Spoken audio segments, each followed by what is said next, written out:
ओम शांति। 1 अगस्त 2024। बाबा के महावाक्य। मीठे बच्चे, तुम पवित्र बनने के बगैर वापस जा नहीं सकते। इसलिए बाप की याद से आत्मा की बैटरी को चार्ज करो और नेचुरल पवित्र बनो।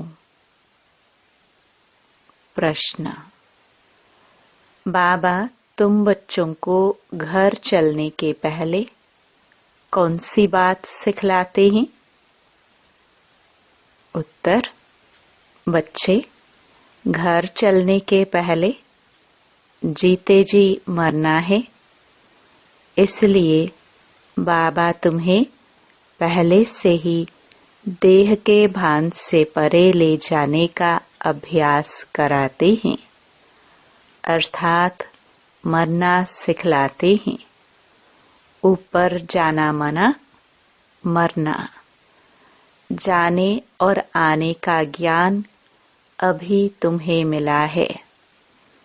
तुम जानते हो हम आत्मा ऊपर से आई हैं इस शरीर द्वारा पाठ बजाने।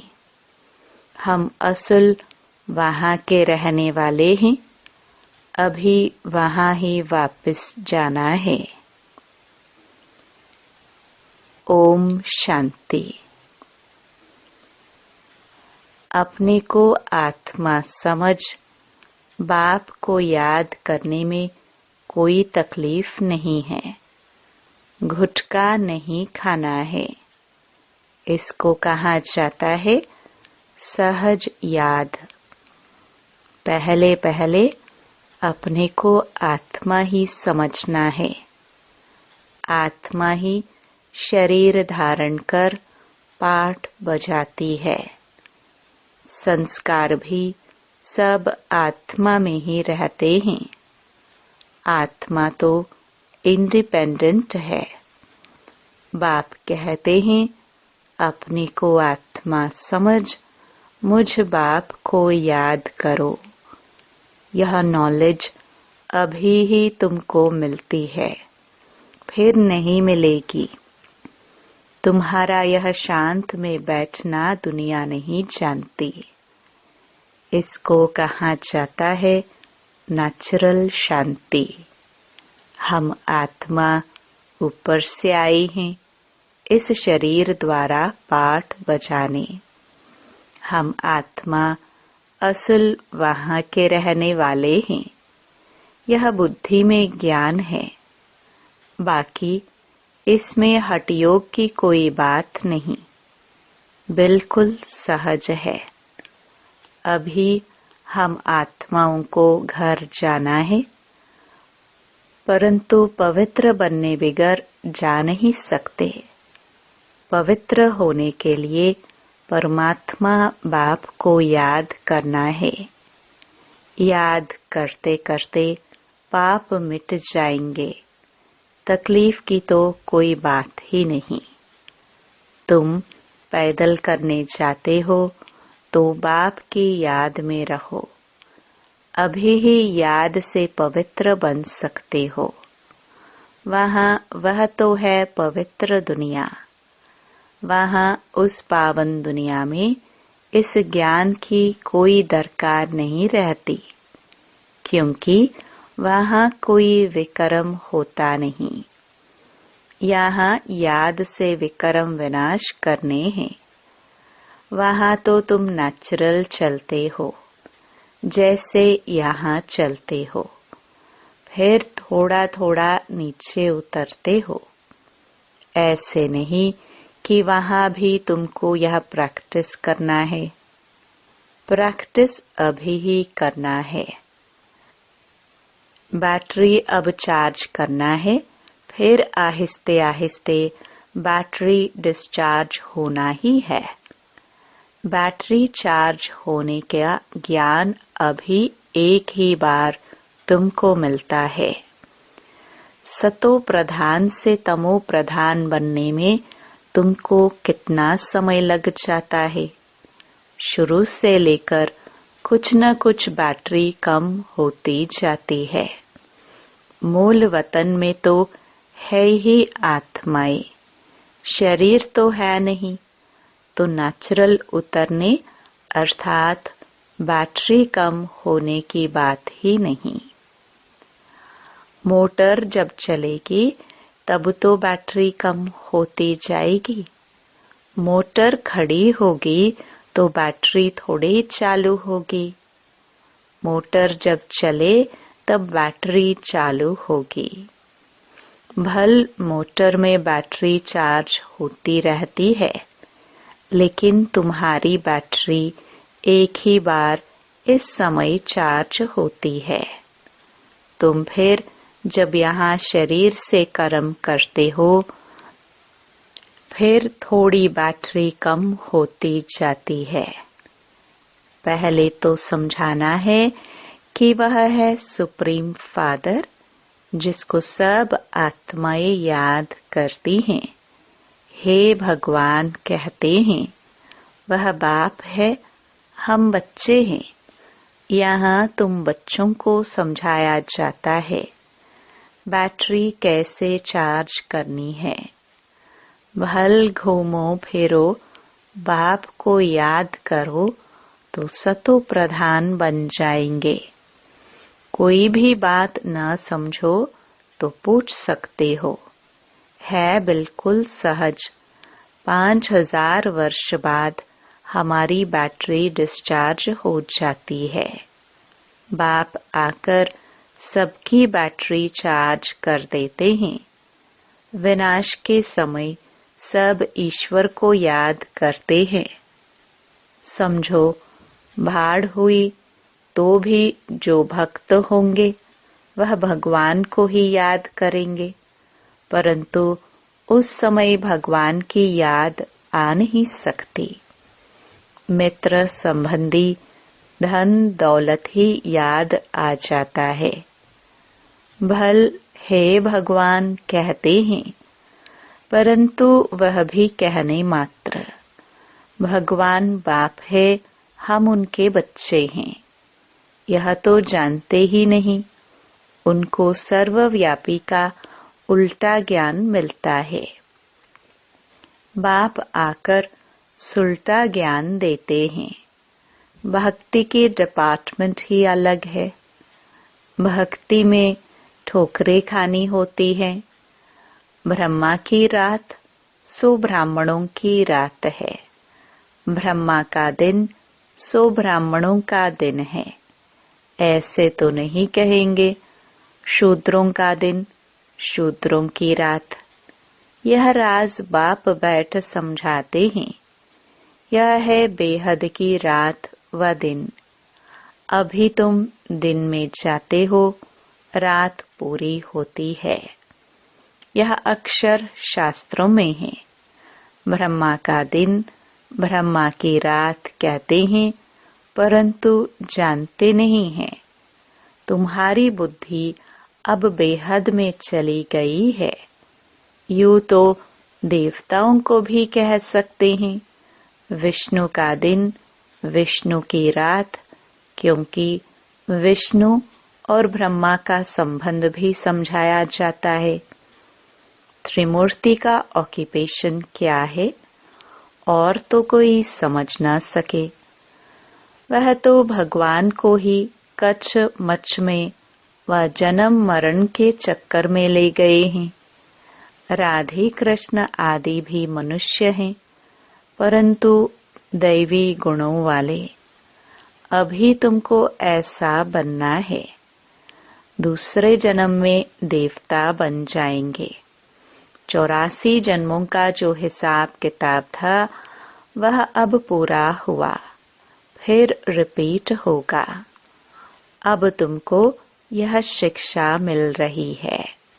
बाप कहते हैं, मीठे मीठे बच्चों, अपने को आत्मा निश्चय करो। कहते भी हैं हम पाठधारी हैं, परंतु हम आत्माएं ऊपर से कैसे आती हैं यह नहीं समझते हैं। अपने को देहधारी ही समझ लेते हैं। हम आत्मा ऊपर से आती है, फिर कब जाएंगी? ऊपर जाना माना मरना, शरीर छोड़ना। मरना कौन चाहते हैं?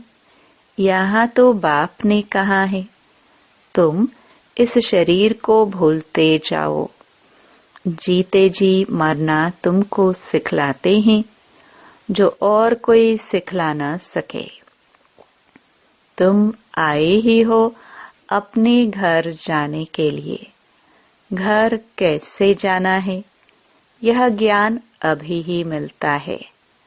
तुम्हारा इस मृत्यु लोक का यह अंतिम जन्म है।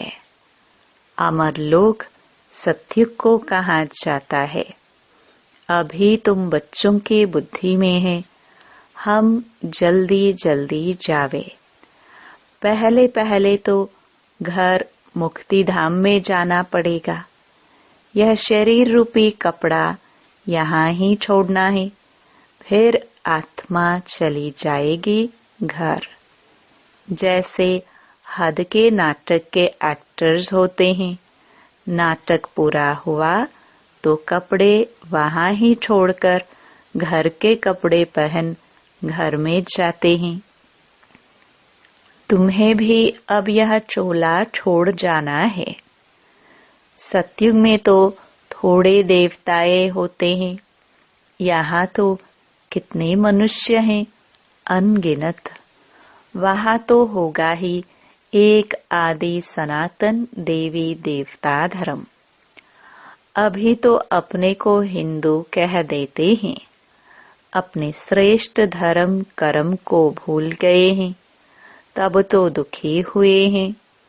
सतयुग में तुम्हारा श्रेष्ठ कर्म धर्म था, अभी कलयुग में धर्म भ्रष्ट हैं। बुद्धि में आता है कि हम कैसे गिरे हैं। अभी तुम बेहद के बाप का परिचय देते हो। बेहद का बाप ही आकर नई दुनिया स्वर्ग रचते हैं। कहते हैं मन मना भव।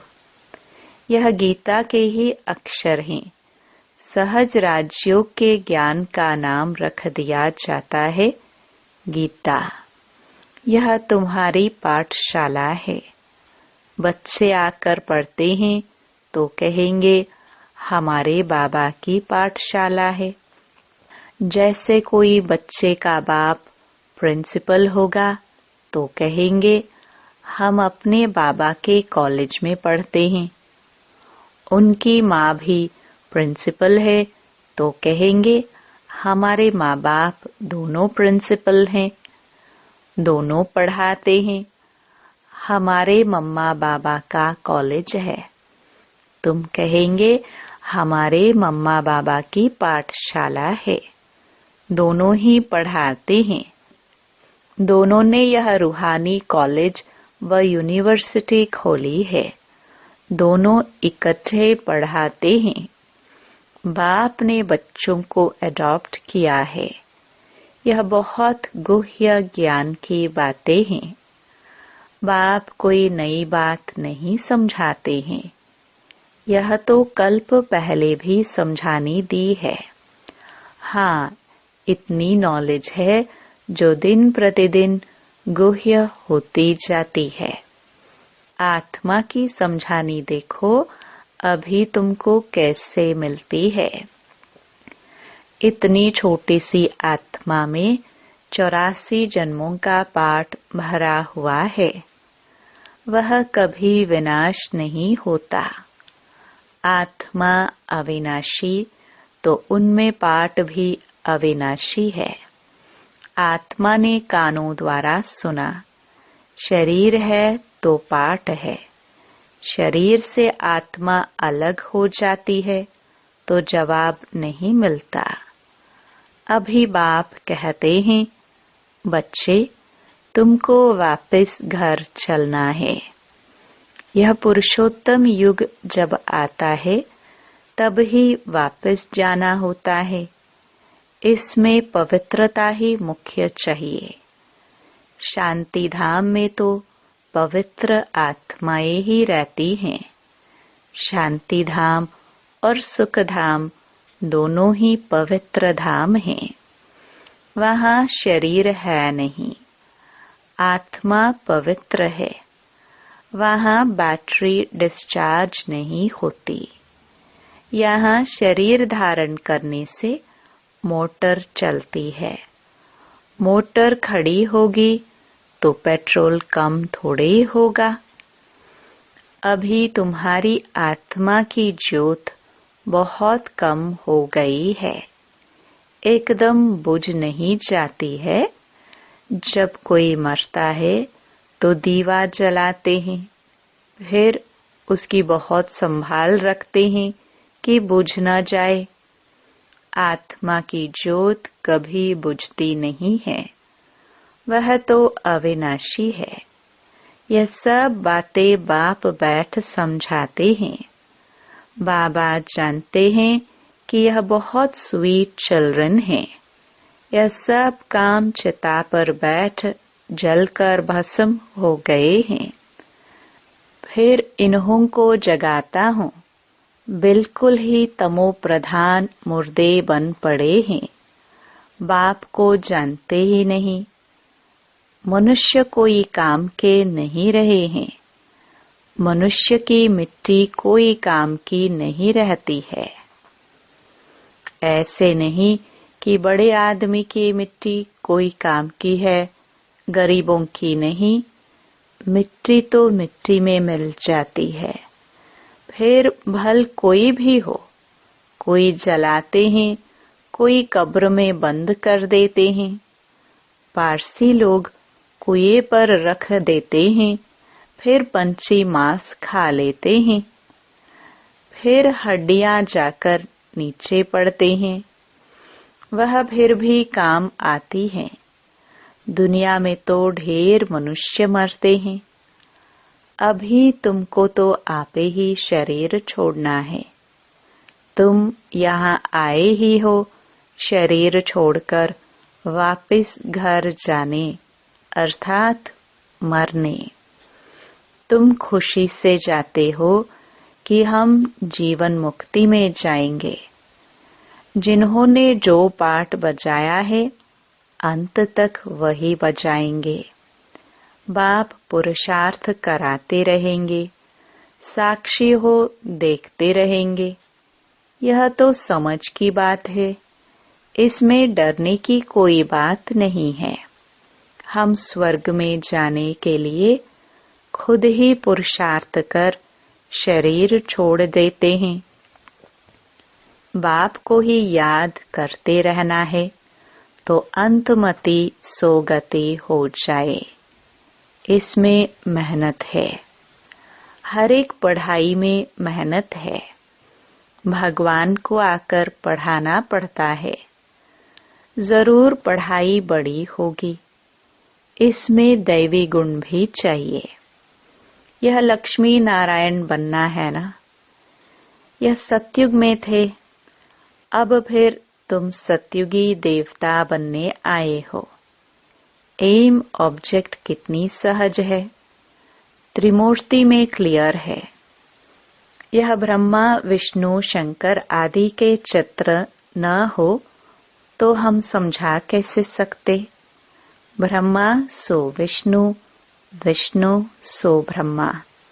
ब्रह्मा की 8 भुजा 100 भुजा दिखाते हैं, क्योंकि ब्रह्मा के कितने ढेर बच्चे होते हैं। तो उन्होंने फिर वह चित्र बना दिया है। बाकी मनुष्य कोई इतनी बुझाओं वाला होता थोड़े है। रावण 10 शीश का भी अर्थ है, ऐसा मनुष्य होता नहीं। यह बाप ही बैठ समझाते हैं। मनुष्य तो कुछ भी जानते नहीं। यह भी खेल है। यह कोई को पता नहीं है कि यह कब से शुरू हुआ है। परंपरा कह देते हैं, अरे वह भी कब से। तो मीठे मीठे बच्चों को बाप पढ़ाते हैं। वह टीचर भी है तो गुरु भी है, तो बच्चों को कितनी खुशी होनी चाहिए। यह म्यूजियम आदि किसके डायरेक्शन से खोलते हैं? यहाँ है ही माँ बाप और बच्चे, ढेर बच्चे हैं, डायरेक्शन पर खोलते रहते हैं। लोग कहते हैं, तुम कहते हो भगवानुवाच, तो रथ द्वारा हमको भगवान का साक्षात्कार कराओ। अरे, तुमने आत्मा का साक्षात्कार किया है? इतनी छोटी सी बिंदु का साक्षात्कार तुम क्या कर सकेंगे? जरूरत ही नहीं है। यह तो आत्मा को जानना होता है। आत्मा भ्रकटी के बीच रहती है, जिसके आधार पर ही इतना बड़ा शरीर चलता है। अभी तुम्हारे पास ना लाइट का न रतन जड़ित ताज है। दोनों ताज लेने के लिए फिर से तुम पुरुषार्थ कर रहे हो। कल्प कल्प तुम बाप से वर्षा लेते हो। बाबा पूछते हैं, आगे कब मिले हो? तो कहते हैं, हाँ बाबा, कल्प कल्प मिलते आए हैं। क्यों? यह लक्ष्मी नारायण बनने के लिए। यह सभी एक ही बात बोलेंगे। बाप कहते हैं, अच्छा, शुभ बोलते हो, अब पुरुषार्थ करो। सब तो नर से नारायण नहीं बनेंगे, प्रजा भी तो चाहिए। कथा भी होती है सत्यनारायण की। वो लोग कथा सुनाते हैं, परंतु बुद्धि में कुछ भी नहीं आता। तुम बच्चे समझते हो, वह है शांति धाम, निराकारी दुनिया। फिर वहां से जाएंगे सुख धाम। सुख धाम में ले जाने वाला एक ही बाप है। तुम कोई को समझाओ, बोलो अभी वापस घर जाएंगे। आत्मा को अपने घर तो अशरीरी बाप ही ले जाएंगे। अभी बाप आए हैं, उनको जानते नहीं। बाप कहते हैं, मैं जिस तन में आया हूँ उनको भी नहीं जानते। रथ भी तो है ना, हर एक रथ में आत्मा प्रवेश करती है। सबकी आत्मा भ्रकटी के बीच रहती है। बाप आकर भ्रकटी के बीच में बैठेगा। समझाते तो बहुत सहज हैं, पतित पावन तो एक ही बाप है। बाप के सब बच्चे एक समान हैं। उनमें हर एक का अपना अपना पार्ट है। इसमें कोई इंटरफियर नहीं कर सकता। अच्छा, मीठे मीठे सिखिलदे बच्चों प्रति माता पिता बाप दादा का याद प्यार और गुड मॉर्निंग। रूहानी बाप की रूहानी बच्चों को नमस्ते। धारणा के लिए मुख्य सार।